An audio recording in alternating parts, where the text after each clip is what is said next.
Part 2. You had my baby and told me nothing. A Korean mafia boss gets the call that changes everything. One swipe. 11:47 p.m. No scheduled meeting. No late shift requirement. No reason for that office to be occupied.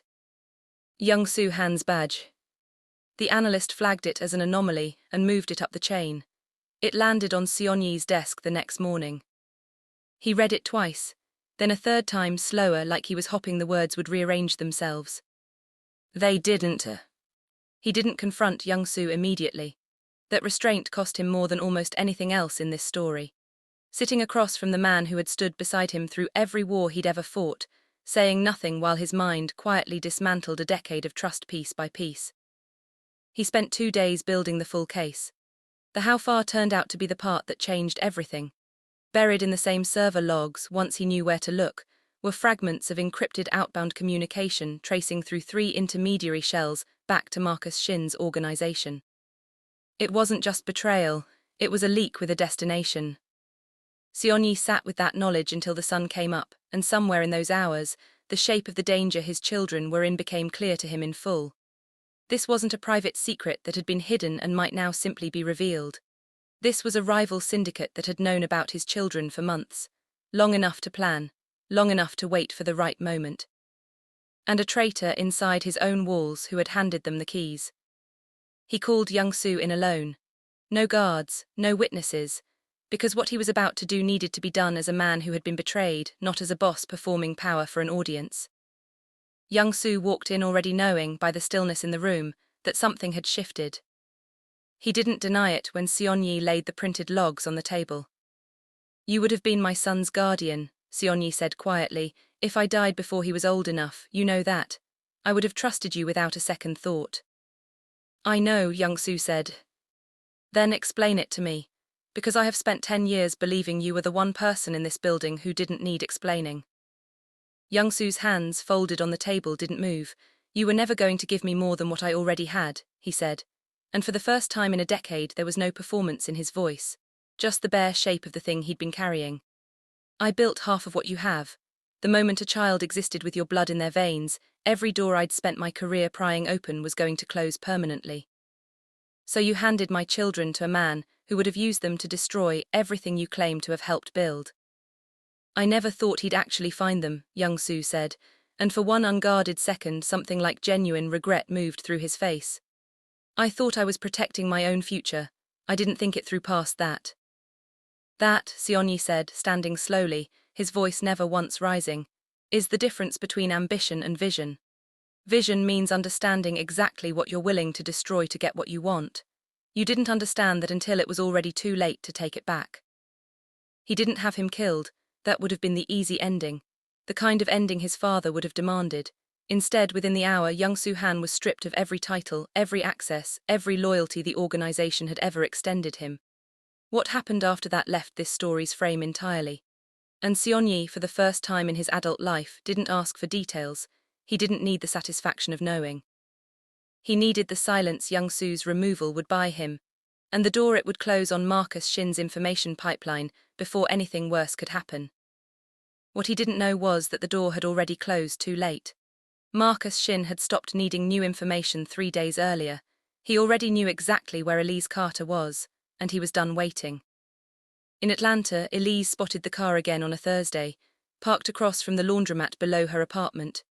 Dark sedan, 2 men inside, not moving, not pretending to be anything other than exactly what they were. She didn't panic.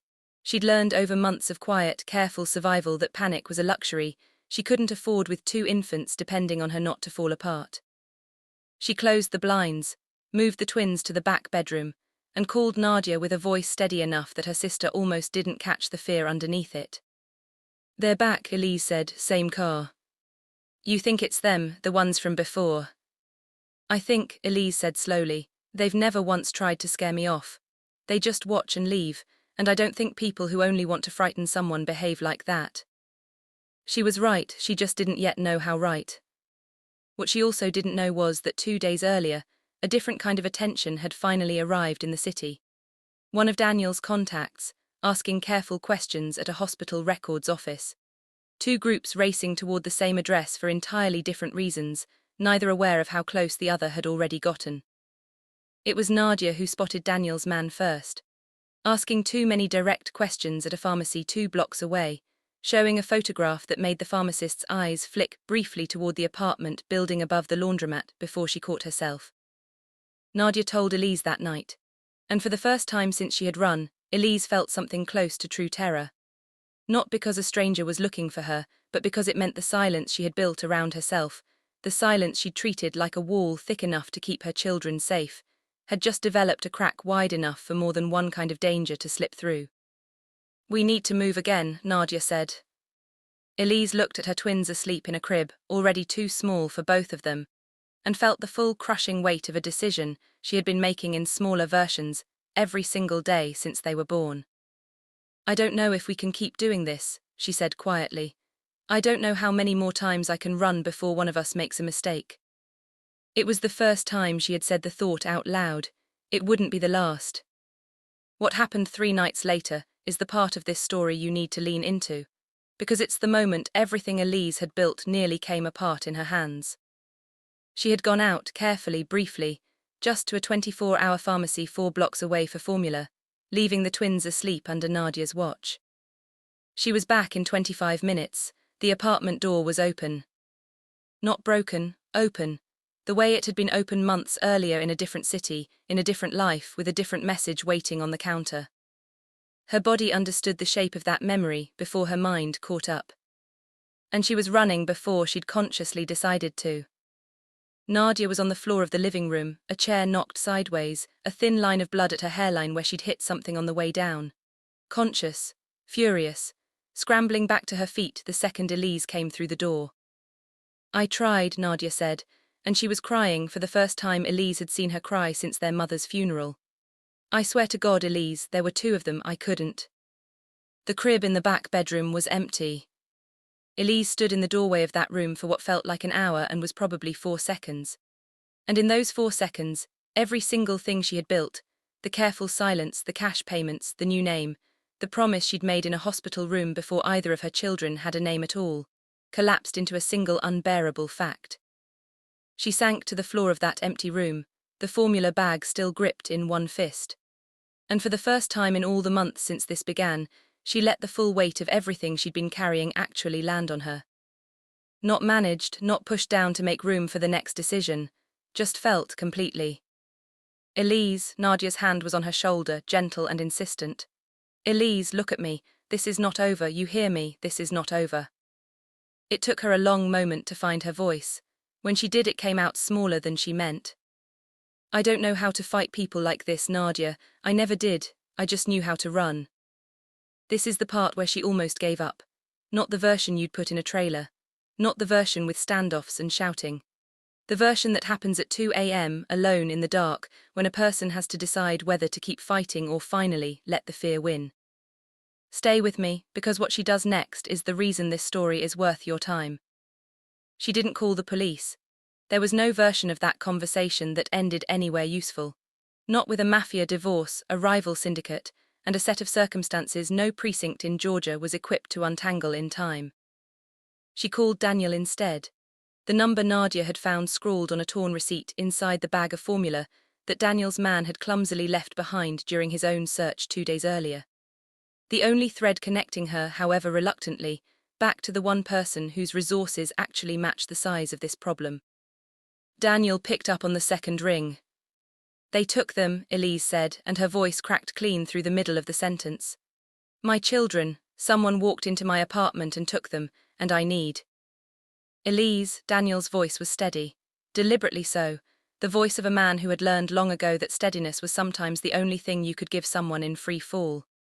"Breathe, and tell me exactly what you saw, every detail. We're already closer than you think." Seon-Yi was on a plane within 90 minutes. A private jet cutting across the dark Pacific while Daniel fed him updates in thin pieces. A partial license plate. A security camera 2 streets over that had caught the edge of a dark sedan. A name, finally, from a contact inside Marcus Shin's organization. A man who owed Seon-Yi a debt from years earlier and had been waiting for a way to repay it. A warehouse on the edge of the city. The kind chosen specifically because it had no reason to attract attention. And alongside the address a clipped unsigned message, "Come alone or don't come at all." Seonyi sat in the dark of that plane for 13 hours with his hands clenched so tightly his knuckles ached, replaying every version of his father's voice he'd ever absorbed. Power is the only protection anyone ever gives you for free. Understanding, with a clarity that arrived too late to comfort him, exactly how wrong that lesson had always been. Elise didn't wait for him to land. She sat on the floor of her ransacked apartment with Nadia's hand on her back. And for the first time since this nightmare began, she let herself think the thought she'd been holding at bay for months. What if she just left, not toward the warehouse, but away completely? Somewhere so far outside Seonyi's reach and Marcus Shin's that neither name would ever find her again. She actually stood up and reached for the bag. Her hand was on the zip. "And then what?" Nadia said quietly, not stopping her, just asking.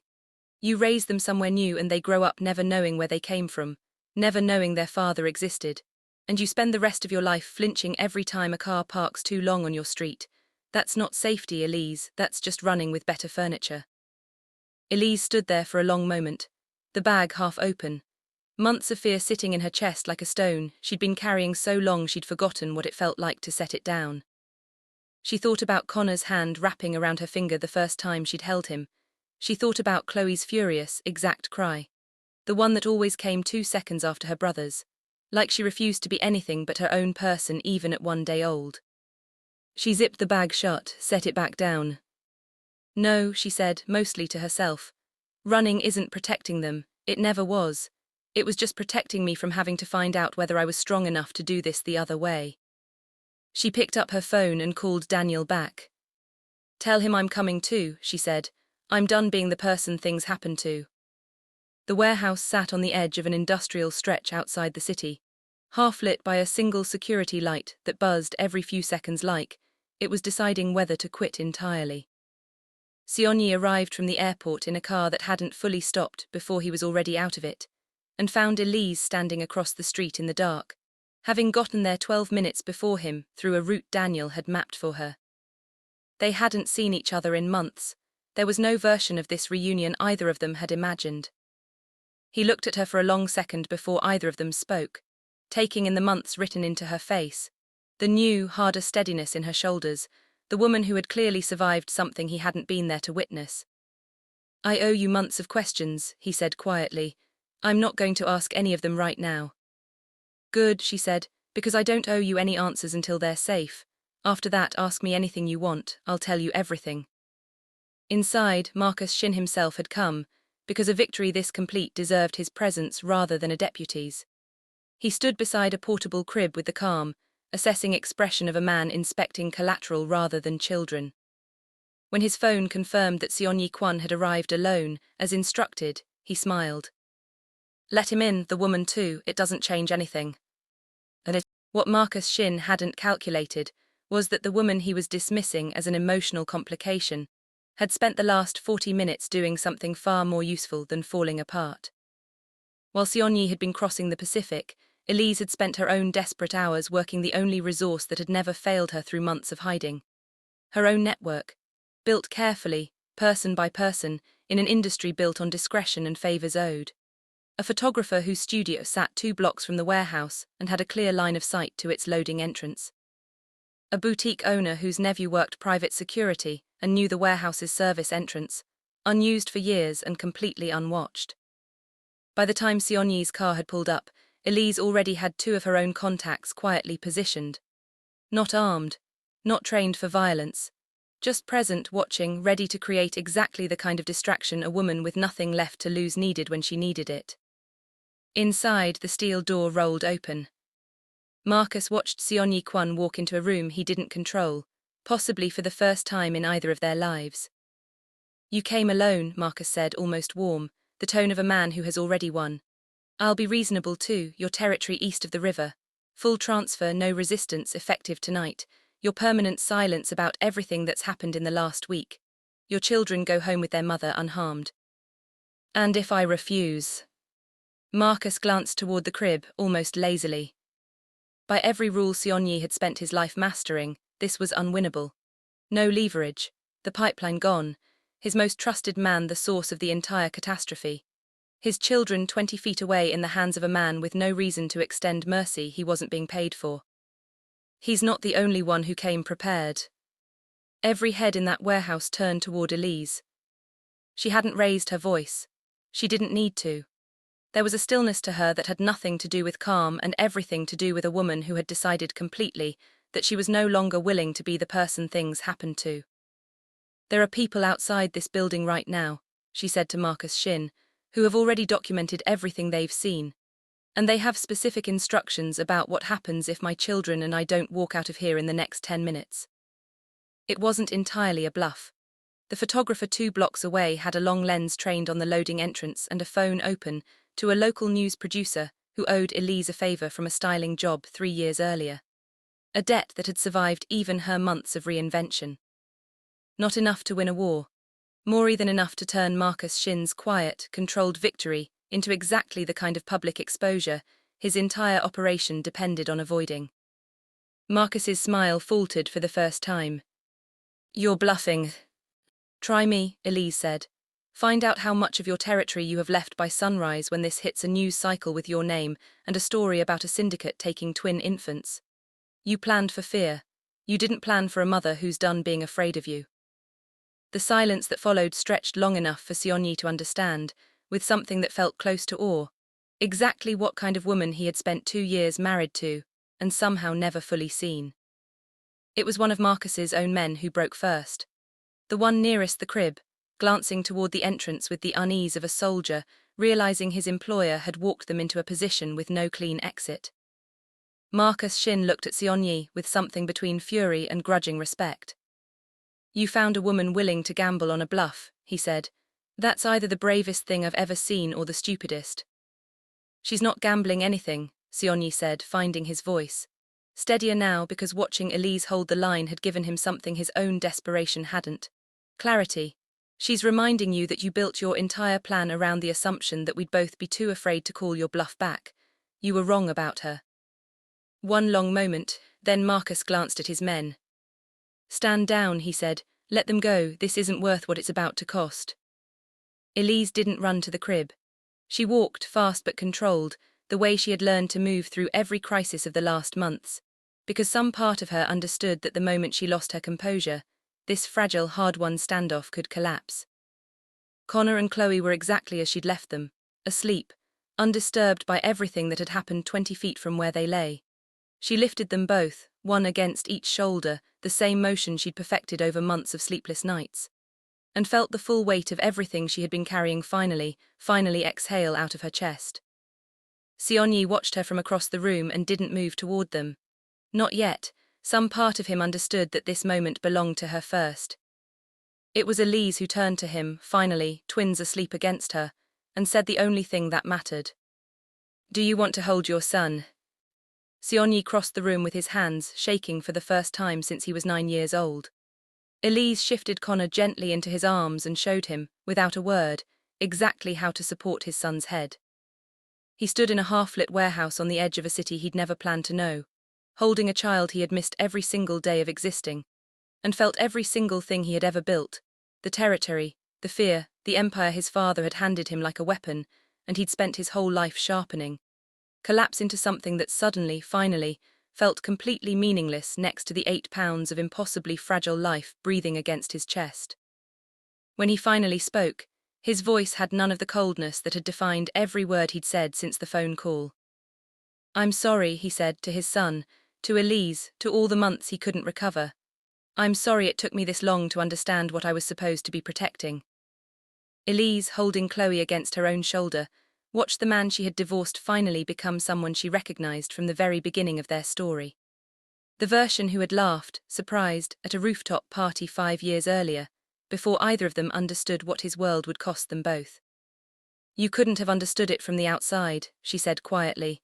"Nobody does, you have to actually be holding them."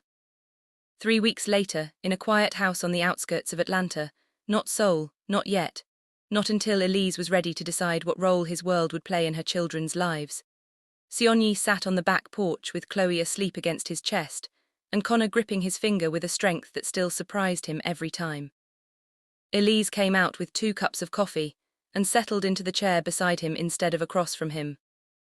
A small geography that meant more than either of them said out loud. "You haven't asked me to come back to Seoul," she said. "I'm not going to," he said. "Not unless it's what you want. I spent 2 years thinking protecting you meant deciding things for you. I'm done doing that." She studied him for a moment, the steam from her coffee curling between them. "My father used to say the strongest thing a person can do isn't winning a fight," she said. "It's choosing not to need to win it in the first place."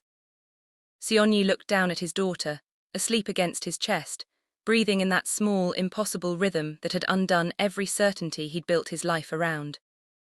"My father told me power was the only protection anyone gets for free," he said. "I believed that for 25 years. I think he had it backward. I think protection is the only kind of power that was ever actually worth having."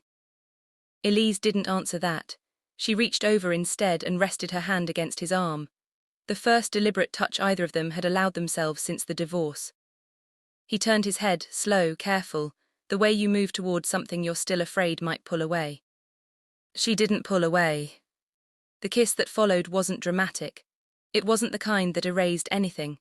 It was quiet and brief and entirely earned. 2 people who had finally stopped fighting each other long enough to remember why they'd started fighting for each other in the first place. Connor stirred against Seonyi's shoulder and let out a small, sleepy sound. Both of them laughed, soft and close. The kind of laugh that belongs only to people who have survived something together. Later that evening, when both twins woke at once in their overlapping call-and-response rhythm Elise knew by heart, she watched Seonyi lift them both against him without waiting to be asked. His voice low and steady. The same patient cadence she had used in a borrowed apartment above a laundromat the night they were born. No one had taught him the words. He had simply watched her do it enough times to understand that the calm itself was the whole technique. Both children quieted within a minute. Elise stood in the doorway and let herself feel the particular relief of no longer being the only steady hand in the room. A phone call had told Seonyi Kwon, months earlier, that he had children he had never met, and his only response had been a cold question aimed at a silence he didn't yet understand. Now, on a quiet porch with his daughter asleep on his chest and his son's hand wrapped around his finger, he understood the real answer to a question he had never actually finished asking. She hadn't taken his children and said nothing out of betrayal. She had carried them through a war he had built and never fully seen, alone in silence, because silence was the only protection she had left. And she had done it without ever once needing him to save her.